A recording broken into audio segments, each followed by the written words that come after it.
Last month, I released a video on the surprising prominence of genocide themes in modern children's cartoons. No, really, that's a thing. During that video, I went to great lengths to analyze both Steven Universe and Wander Over Yonder in the context of how they dealt with the issue. I gave Star vs. the Forces of Evil a passing mention since it too contained similar ideas, but I refrained from making any definitive statements about the show since I hadn't yet watched the 4th season. Shortly after I released that video, an old friend of mine recommended that I finish the series specifically because of the conclusions it came to on the topic. So I watched Star vs. the Forces of Evil Season 4, and yeah, it went to some places I never could have anticipated, culminating in a finale that left me asking all the right questions. This will be a spiritual successor to that other cartoon video, so I recommend watching it before you proceed. I'm also potentially going to be spoiling the last episode of Star vs. the Forces of Evil, among other things, so if you think having knowledge of future events is a horrible curse not meant for mere mortals, I'd advise you to watch everything ever made by human hands before I decide to do a video about it. To reiterate what I've already said about Star, the show isn't exactly subtle in its allegory for historical atrocities. The relationship between the expansionist humans and the numerous monster species which inhabit their world is a direct parallel to the history of the United States and the ongoing mistreatment of the indigenous population. Being forthright with this comparison is a smart creative decision for Star vs. the Forces of Evil, albeit if one can overlook the superficial appearance of caricature. The cartoon deftly avoids portraying the one-sided legacy of colonialism as a war between equal powers, though the hatred and resentment naturally goes both ways. The key difference, of course, the humans were possessed of a cosmic force which could settle any problem when applied. In a word, magic.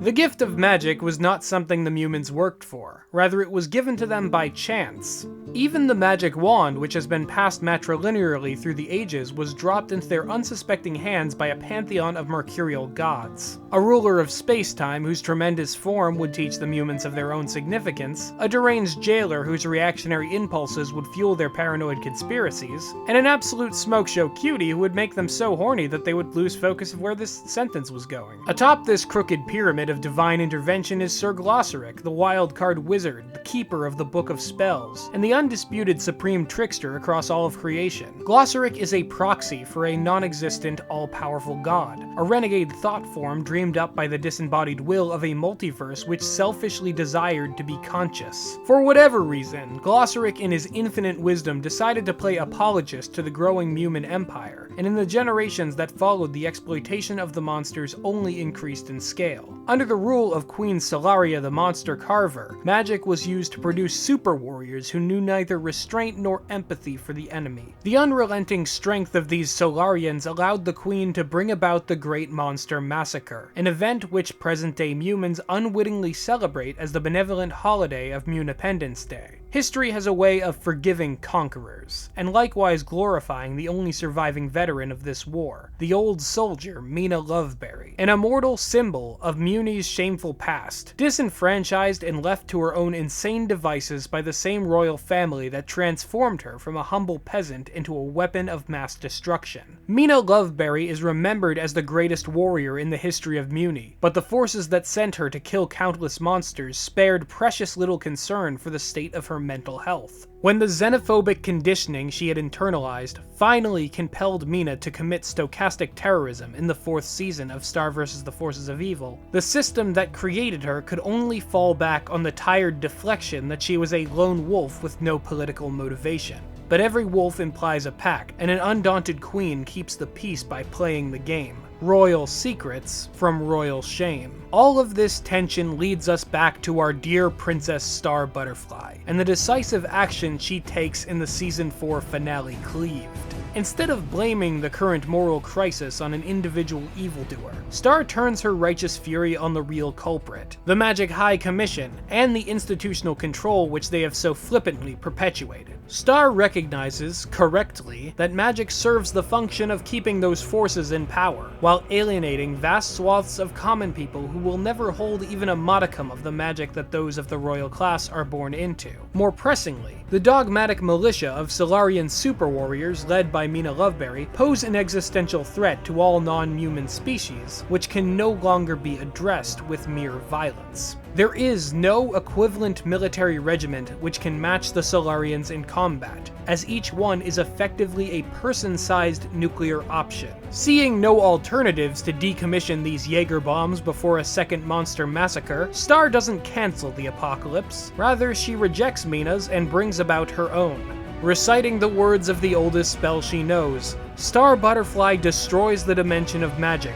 taking the Solarian's strength, her family's wand, and Glossaric and his progeny down with it. The resulting absence of magic paraphernalia effectively cuts off every dimension in the multiverse from one another, which is a heavy cost to pay even for the salvation of so many. Star is able to bear witness to one last miracle born from her personal sacrifice. An unstable rift of lingering magical energy sets off an explosion which cleaves two dimensions together into one, allowing the rebel princess to reunite with the boy she loves most, and with whom she can finally feel safe. Though the ending of Cleaved was a happy one for Star herself, the audience was left with many unanswered questions. Was Star's decision to destroy magic really the only option which could have stopped the monster massacre? Was reinforcing strong borders between the different dimensions actually beneficial to the inhabitants of the multiverse? Did the destruction of magic itself constitute a genocide with a comparable death count to the one Mina would have committed?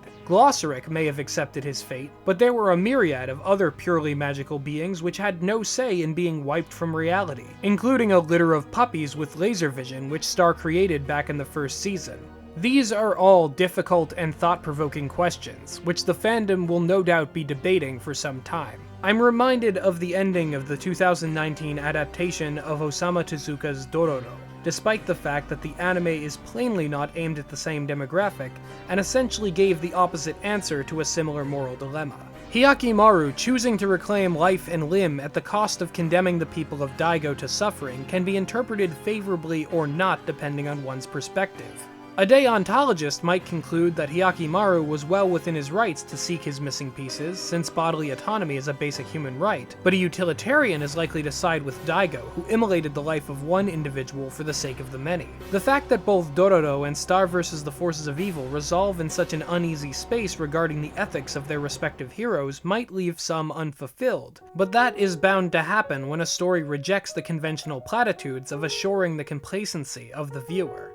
Something that Star's final episode does lack is an honest defender of the positive aspects of magic. As convincing as Mina Loveberry is as an antagonist, she is merely the product of a system that failed her. It may have been prescient on the part of Darren Nefsi and her team to write a character like Omnitraxis Prime or even a further reformed Ludo into a challenging debate with Star over her anti-magic stance. A scene like that could have really cemented the ambiguity of Star's actions, but I understand that animation is hard and people who do this for a living deserve more credit and respect.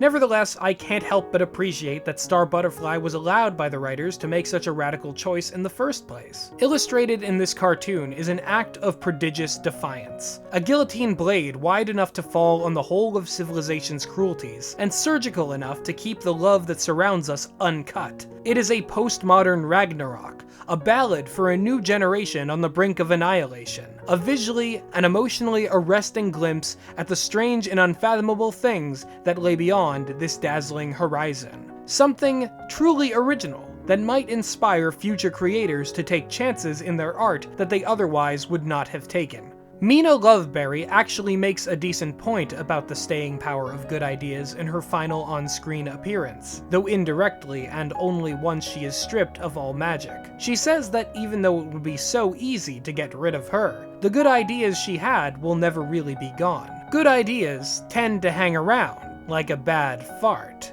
Mina's ideas were of course fascist ones, but she isn't wrong about actual good ideas. If all that Cleaved winds up being is a passing stench on the nostrils of Western animation, then maybe that's all it was meant to be. But if in a few years' time there is still something pungent and vaguely cheesy in the air, I think we'll all be secure in the fact that Star did nothing wrong. Thank you all for watching, folks. This video was not one I planned in my original outline for this month, but seeing the finale inspired me to write and finish a review as quickly as I could. Next Friday's upload is going to be another animation-related piece about a show with a lot of sentimental importance to me. so I hope you look forward to me being both an absolute wreck and a gushing fanatic. If this sort of content appeals to you, go ahead and subscribe to my channel, and narwhal blast that like button to help this video get noticed by the High Magic Commission. Toodaloo!